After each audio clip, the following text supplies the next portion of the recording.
Welcome to Not Entirely Unlike Tea with Christine Collins. Hey there, this is Christine Collins, and today we are going to cover a little bit of ground on handling situations with potentially toxic or manipulative language patterns. There may be gaslighting and just difficult interactions with other people, and this can come up in a number of different types of situations, whether personal or professional, so you can apply it to whatever challenges you may be experiencing or just tuck it in your back pocket for when you may need it. And I think it's a timely moment to reflect on some of these things because there are certain times of year or certain circumstances where these types of things may come up for you more frequently. And I have found for me personally and for many other people that I know, it can be incredibly valuable just to understand the dynamics a little bit better from the perspective of neuroscience and psychology, as well as to arm yourself with some tools to keep a calm,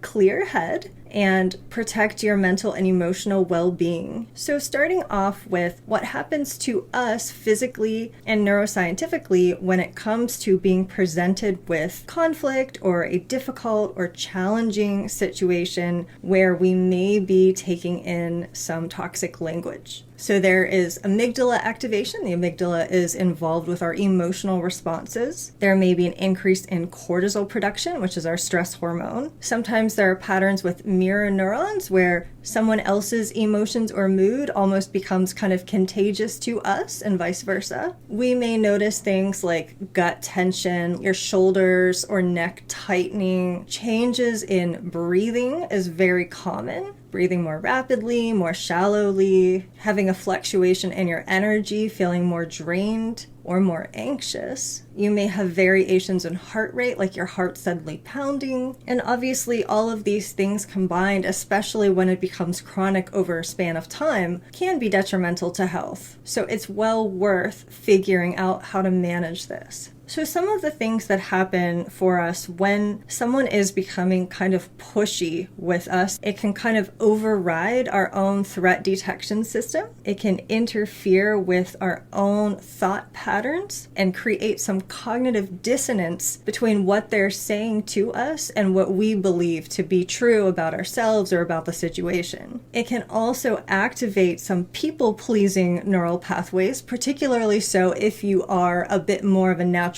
people pleaser, but it can happen for anybody, even if they aren't, because it has swung us into a much more highly emotional state and creating a little bit of cognitive fog. Now, things like gaslighting, which has to do with someone essentially trying to convince us that our reality isn't real, that they have the real objective take, the one true reality, and that what we think, what we believe, and how we feel is not actually true or founded. So what gaslighting does is it weakens our hippocampal confidence in our own memories. So it may be a situation where you're presenting something perhaps they did in the past that was hurtful, for example, and maybe they're trying to convince you it never happened. So it actually creates some self-doubt in your own memories. It can disrupt that intuition circuit that we would normally have. It can create hypervigilance in the anterior cingulate cortex and overall lead to confusion, persistent self-doubt, difficulty making decisions, chronic anxiety about the interactions with this person, and less self-confidence in our own judgment. Now, having some awareness around language can be especially useful in these scenarios because the exact word choices that are being made can be more objective, factual, and clear. It's something we can actually write down. This is what was said. So we can look out for words and phrases that inspire things like a fake sense of urgency. I need it done now. I need it yesterday. Things like guilt induction, so guilt, an emotion that people who are being manipulative will frequently use to try to manipulate or control someone else, guilt tripping them, making them feel badly about choices that they are making or have made. Shame is another emotion that's often used to manipulate manipulate. Words like, if you really cared,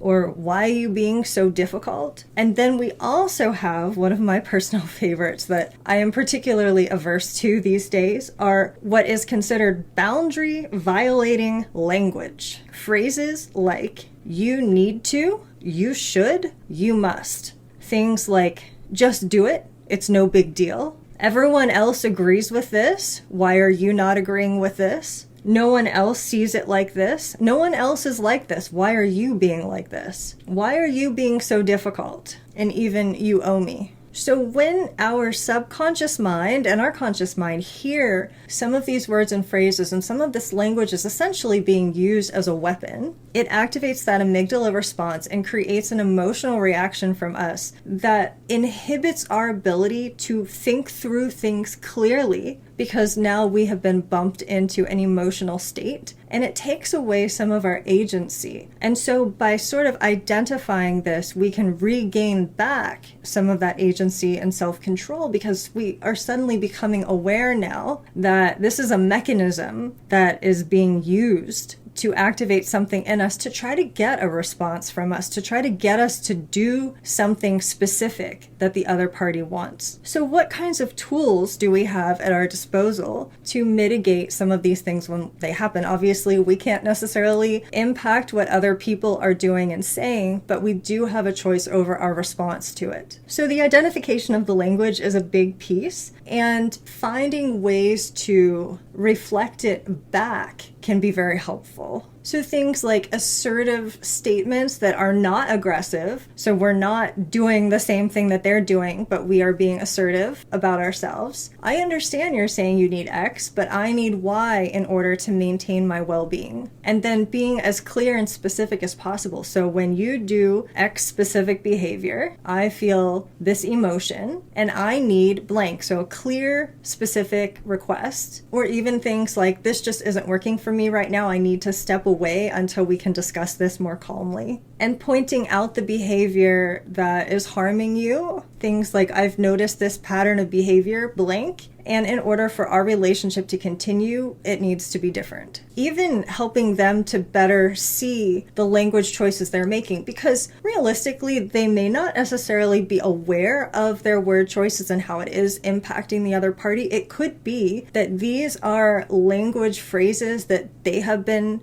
given. Someone else has used it on them. Perhaps they were raised this way or had a lot of exposure to this type of toxic language, and so they don't necessarily realize the impact that it's having on other people. So commenting things like, I noticed that you're using absolute terms, like always and never. Could we maybe be more specific and just discuss some instances? So if they're saying you always do blank or you never do blank, like asking for more specific examples and commenting on the usage of those words, always and never, noting that it's not likely the reality. Another one would be when they're using those boundary violating terms like you should, you must, you need to, commenting something like, when you're saying I should or I must or I need to, it makes me feel a little bit pressured and I need to be able to make decisions based off of my own judgment. Or saying something like, I understand that this feels really urgent to you right now, but I do need a little bit more time to think about this or consider it.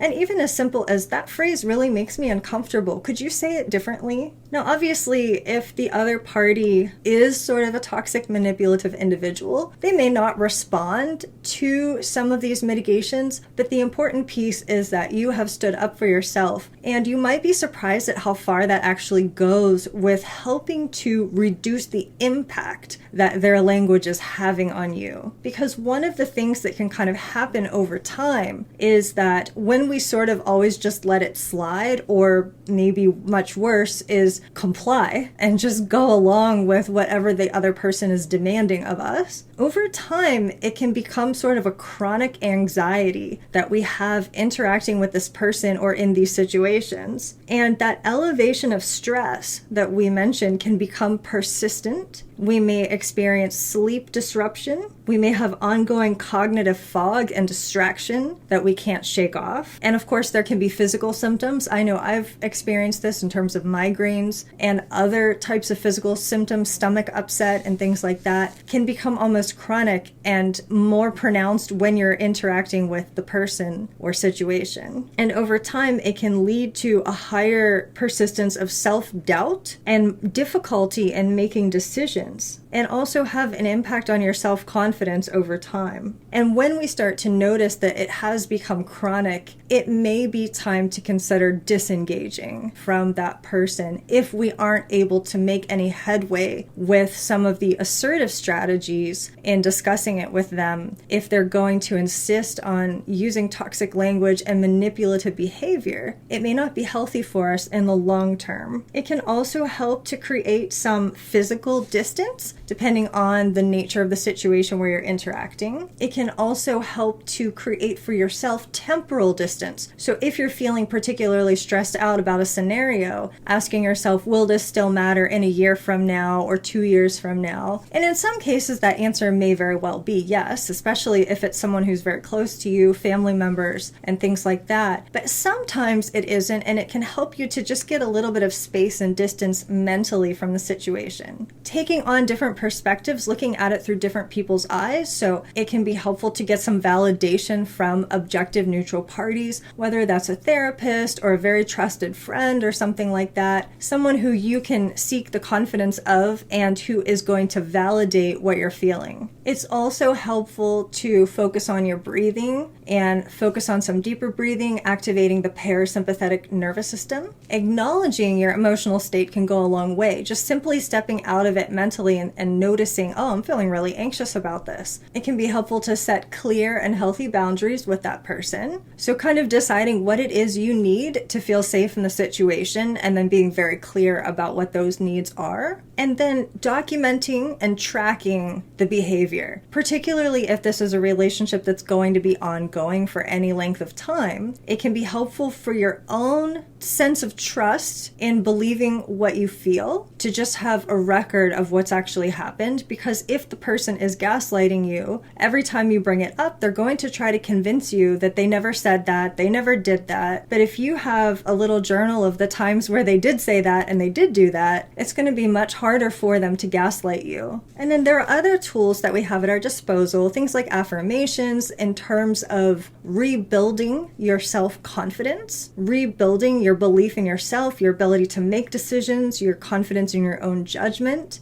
And then also tools like EFT tapping can be extremely useful, as well as some relaxation techniques. So if you are experiencing hyperarousal from the stress and the anxiety, using relaxation tools, there are obviously many of them. Meditation is a wonderful one. Also, yoga nidra is another one, and progressive muscle relaxation, which is in many ways connected to yoga nidra, as well as tools like hypnosis and various other relaxation strategies.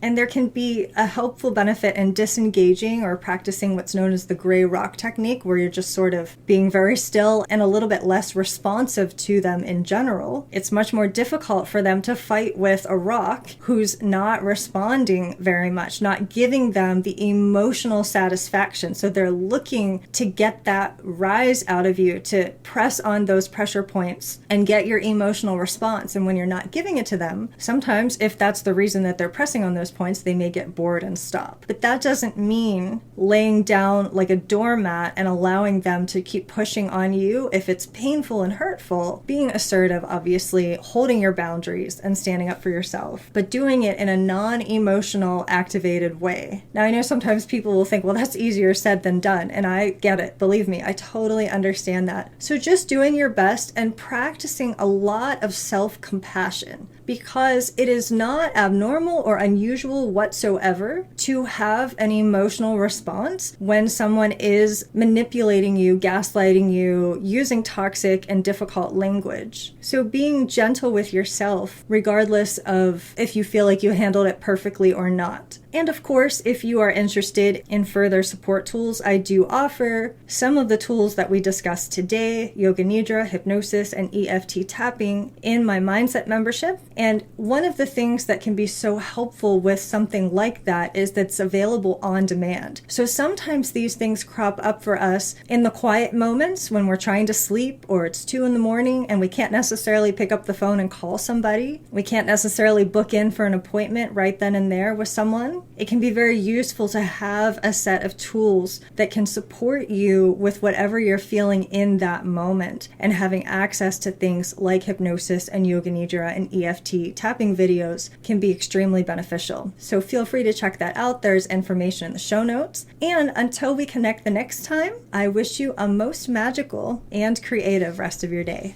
Thanks for listening. This is Christine Collins at transformcreate.com.